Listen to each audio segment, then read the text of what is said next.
A ketogenic diet, or keto for short, was first discovered not as a trendy weight loss tool, but as a medical therapy. Decades ago, doctors noticed that this diet could significantly help people with epilepsy by reducing seizures when medications weren't enough. Over time, it made its way into the mainstream, not because of epilepsy, but because people realized it could change the way the body burns fuel, turning fat into energy. And that's where the story gets interesting. You've probably heard a lot about keto. Friends, social media, even celebrities talk about its benefits, but the truth is that not everyone knows how to do it correctly. And if you don't, instead of helping your health, it can actually harm it. That's why today we're going to break down what keto really is, the wrong way to approach it, the consequences of that, and the right way to do it step by step, so you can actually get the benefits without putting your health at risk. But before we continue, if you feel connected with this kind of content and want more people to discover it, give this video a like. It really helps us reach a wider audience. And by subscribing, you're not just following a channel, you're helping us grow a community that truly cares about health and well-being. Now, let's keep going. So let's start with the basics. In the simplest terms, keto means switching your body's fuel source. Normally, your cells run on glucose, which comes from carbs like bread, rice, pasta, sugar. In keto, you lower carbs so much that your body has to find another energy supply. That's when it starts burning fat and producing molecules called ketones, which fuel your brain and muscles. Sounds simple, right? But this is where the problem begins. Many people jump into the ketogenic diet without the proper knowledge, and instead of fueling their bodies with nutrient-dense foods, they fill up on refined oils, processed meats, margarine, and ultra-processed cheeses. That's not what keto was meant to be, and that's what I call dirty keto, or the wrong way to do keto. Let's be clear, the incorrect way of doing keto can backfire in several ways. First, abusing processed meats, fried foods, and low-quality fats can raise inflammation and cholesterol, especially the LDL particles that are linked to cardiovascular risk. Second, neglecting vegetables is another common mistake. People think keto means only meat, eggs, and oils, but if you cut out fiber and micronutrients, you'll face constipation, fatigue, and nutrient deficiencies. Third, jumping straight into keto from a high-carb lifestyle without preparation is like slamming the brakes on a car at full speed. Your body reacts with what's called the keto flu: headaches, fatigue, irritability, dizziness. And if you don't know this is part of the process, you might quit thinking it's harming you. Fourth, mismanaging protein and electrolytes is another trap. Too much protein can kick you out of ketosis because your body converts the excess into glucose. And if you don't replenish sodium, potassium, and magnesium, you'll feel weak, crampy, and even more miserable. This is why so many people give keto a bad reputation. They try the wrong version, feel awful, and quit, saying keto doesn't work or is dangerous. But the truth is, when done correctly, keto can be a powerful tool for weight management, improving insulin sensitivity, boosting mental clarity, and even emotional stability. The difference lies in how you approach it. So what is the right way to do keto?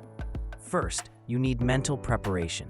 This is not just about changing your meals, it's about changing your habits. If you're someone used to eating pastries, pasta, bread, or sweet snacks every day, the shift will feel intense. Think of keto as a challenge for both your body and your mind. Preparing mentally for cravings and withdrawal symptoms is key. One practical tip is not to do it alone. Find a friend or a partner to start the journey with you.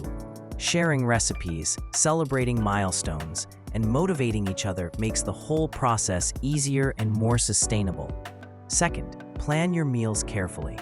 A healthy keto plate doesn't look like an all-bacon buffet.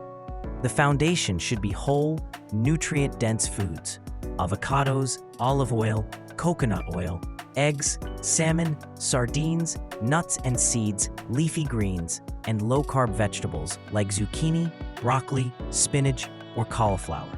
These foods not only support ketosis, but also provide essential vitamins, minerals, antioxidants, and fiber.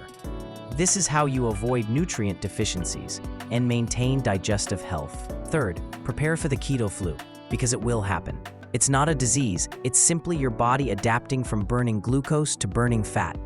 During this transition, you might feel tired, foggy, or moody, but hydration and electrolytes make all the difference. Adding a pinch of quality salt to your water, eating foods rich in potassium like spinach and avocado, and taking magnesium supplements can drastically reduce those symptoms. The adaptation phase usually lasts between 3 to 7 days, and once you pass that hump, that's when people notice the real shift: more stable energy, reduced cravings, better focus, and sometimes even an elevated mood. Fourth, remember that keto is not one size fits all. Some people thrive on higher fat intake, others need a bit more protein. What matters is balance. Too much protein and you risk slowing ketone production. Too little and you lose muscle mass. The goal is to find your personal sweet spot, and that requires paying attention to your energy levels, sleep quality, digestion, and overall well-being.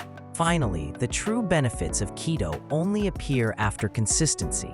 Once you move beyond the adaptation period, the changes are noticeable, not only physically, but also mentally and emotionally.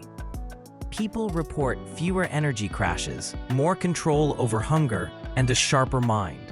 Scientifically, research shows keto improves insulin sensitivity, supports weight loss without constant hunger, and has neuroprotective effects that extend beyond epilepsy, potentially benefiting conditions like type 2 diabetes and even certain neurological disorders. To make keto sustainable, here are a few extra tips. Never underestimate vegetables, even on keto. They're crucial for fiber and micronutrients. Don't fear salt, because when carbs are low, your body excretes sodium faster, and replenishing it is essential.